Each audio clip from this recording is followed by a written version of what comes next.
Alors, si vous voulez, on subit, comme toutes les autres communes et comme toutes les autres stations, on a subi cet arrêt brutal que personne n'imaginait et contre lequel certains même pestaient. Moi, je me souviens, quand le président de la République a pris ses premières mesures, de restaurateurs qui disaient on aurait pu nous laisser 15 jours pour écouler les stocks. Personne n'y croyait. Personne n'y croyait, et aujourd'hui, face à cette épidémie qui est vraiment, qui est devenue une pandémie et puis qui concerne beaucoup de monde, les gens ont effectivement bien compris qu'il fallait tout arrêter. Ça a été compliqué, et aujourd'hui, pour gérer le quotidien, on a une commune qui vit un peu au ralenti. Il n'y a plus d'école, il n'y a plus de touristes, il n'y a plus toute cette activité-là, mais il y a quand même encore une vie. Il y a quand même une vie, il y a des gens des commerces qui sont ouverts. Alors, quel est le rôle de la commune? On ne peut pas faire grand-chose, donc on fait beaucoup sans que ça se voit, surtout. Donc, nos services sociaux appellent régulièrement toutes les personnes âgées et les personnes isolées, pour s'assurer qu'elles n'ont besoin de rien, qu'elles n'ont pas besoin qu'on aille faire des courses, les médicaments, enfin tout ce qu'on peut imaginer. On a surtout sensibilisé les gens au fait que la commune, c'était pas Dieu, et que la première chose à faire, peut-être, c'était de s'occuper de son quartier. C'était de s'occuper des gens isolés dans son quartier. C'était peut-être non pas de se reparler en proximité, puisque c'est pas l'objectif, mais peut-être de passer un coup de fil aux personnes isolées. Voilà, c'est tout ça qu'on a mis en place et qui ne se voit pas. On a bien sûr des services publics qui fonctionnent, et puis on a pris soin aussi de nos commerçants qui restent ouverts, parce qu'il faut qu'ils restent ouverts pour que les gens s'alimentent, et on leur a distribué donc des gants, du gel, désinfectant, des masques pour certains, et donc on est vraiment proche de leurs besoins. Mais c'est vrai qu'on ne peut pas non plus tout faire, puisque nous on est limité avec nos stocks et avec nos livraisons. Puis parallèlement, on a bien sûr aidé les hôpitaux du Mont-Blanc. On a livré donc la totalité des masques qui nous restaient, c'est-à-dire à peu près 3000, puisqu'on en avait acheté pour l'épisode de Bachelot. Donc on a donné 3000 masques à peu près aux hôpitaux du Mont-Blanc. Et puis Saint-Gervais est depuis l'année dernière ami avec une commune de Chine qui a pris l'initiative de nous envoyer des masques et des blouses. Donc on a reçu hier 1000 blouses pour les soignants, 10 000 masques, 1000 pour les soignants et 9000 de masques pour tout le monde. Et donc l'ensemble de cette dotation, 10 000 masques et 1000 blouses, a été remis dès hier après-midi aux hôpitaux du Mont-Blanc pour que les hôpitaux distribuent à qui en aura besoin, c'est-à-dire quels sont les hôpitaux qui vont en avoir besoin, les maisons de retraite.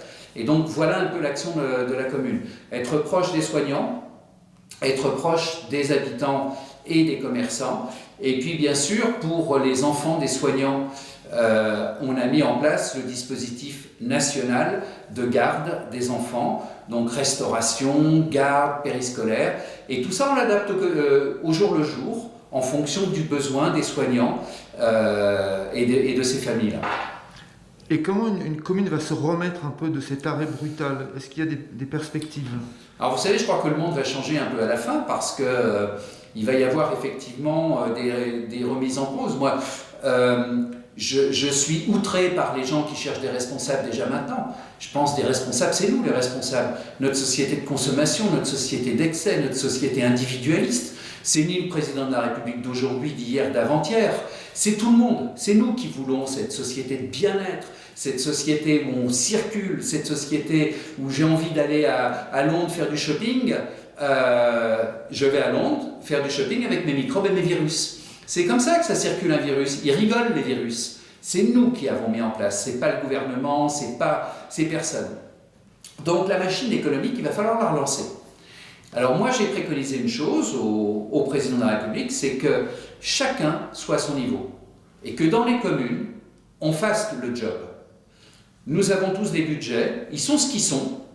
Mais nous avons une part un peu, on va dire, de budget et dans le fonctionnement et dans l'investissement, un peu de confort. C'est-à-dire qu'on pourrait éviter de changer peut-être quelque chose qu'on peut changer dans 2 ans. Là, aujourd'hui, on le fait. Hein. Si on a les moyens, on le fait. Donc, il va falloir revoir nos budgets de fonctionnement, d'investissement, pour dégager des sommes que l'on va pouvoir réinjecter dans le monde économique. Alors, c'est là où il y a le problème. Le problème, c'est comment on va pouvoir être autorisé à aider des entreprises. Alors moi, dans ma commune, ce que je souhaite, c'est créer un fonds qui permette d'aider ceux qui en auront besoin, pas tout le monde, pas ceux qui... je vois aujourd'hui, il y en a qui en profitent pour faire payer leurs charges sociales alors qu'ils ont les moyens de le faire dans des entreprises, je trouve ça scandaleux. Donc les commerçants, les artisans, les hôteliers, tout le monde économique de ma commune, eh bien, on essaiera de les aider avec un comité, avec des gens qui vont examiner les situations des uns et des autres, de manière à ce qu'ils puissent, eux, rebondir. L'idée, c'est que l'ensemble du monde économique puisse demain rebondir, recréer de la valeur ajoutée. Et puis bien sûr, la restitution, ce sera quoi? Ce ne sera pas rendre de l'argent public, ce sera le rendre au travers des impôts qu'ils paieront et qu'ils paieront à la commune. Donc c'est un juste retour des choses pour la collectivité, mais aussi pour le monde économique. Et cet été, vous le voyez comment? Je pense que cet été, j'espère que l'épisode du Covid-19 sera terminé. J'espère que les Françaises et les Français, comme les autres pays, les habitants des autres pays joueront le jeu de l'activité économique de leur pays et qu'ils donneront une prime aux vacances sur le territoire français, qu'il s'agisse de la campagne, qu'il s'agisse de la montagne, qu'il s'agisse de la mer. Et je pense que en prenant toujours des mesures de précaution, parce qu'il ne faudra pas retomber dans l'excès et retomber dans les mauvaises manières, eh bien, on arrivera petit à petit, mais il faudra y aller petit à petit, ce ne sera pas facile, eh bien, à relancer tout le monde économique. Mais c'est vrai que le tourisme, c'est quelque chose qui n'est pas non plus primordial. Mais ce n'est pas primordial, mais c'est vital pour les gens parce qu'il faut qu'ils s'aèrent, il faut qu'ils se changent les idées et quelle que soit la durée du séjour, eh bien, on sera bien sûr au pays du Mont-Blanc, à Saint-Gervais, dans nos montagnes, on sera ravis d'accueillir tous nos résidents secondaires ou tous nos touristes.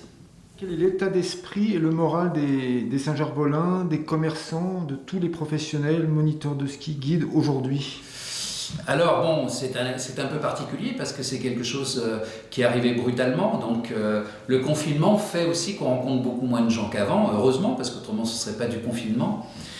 Alors, sur le plan touristique, on a quand même eu la chance d'avoir une bonne saison jusqu'à mi-mars, date du confinement. Donc c'est vrai que ça aurait pu être une très belle saison, mais au moins ça a permis à certains acteurs économiques eh bien, de limiter la casse. Alors aujourd'hui, les gens ils vivent le confinement dans un pays qui est magnifique, avec quelque chose qui est aussi très favorable pour le confinement, c'est le beau temps.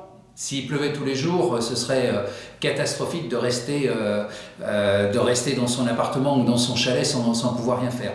Donc on a des conditions quand même qui sont bien et qui sont bonnes pour le moral. Et puis maintenant va se poser la question effectivement de la sortie de la crise et de savoir comment on va redémarrer l'activité, qu'elle soit touristique ou qu'elle soit économique en général.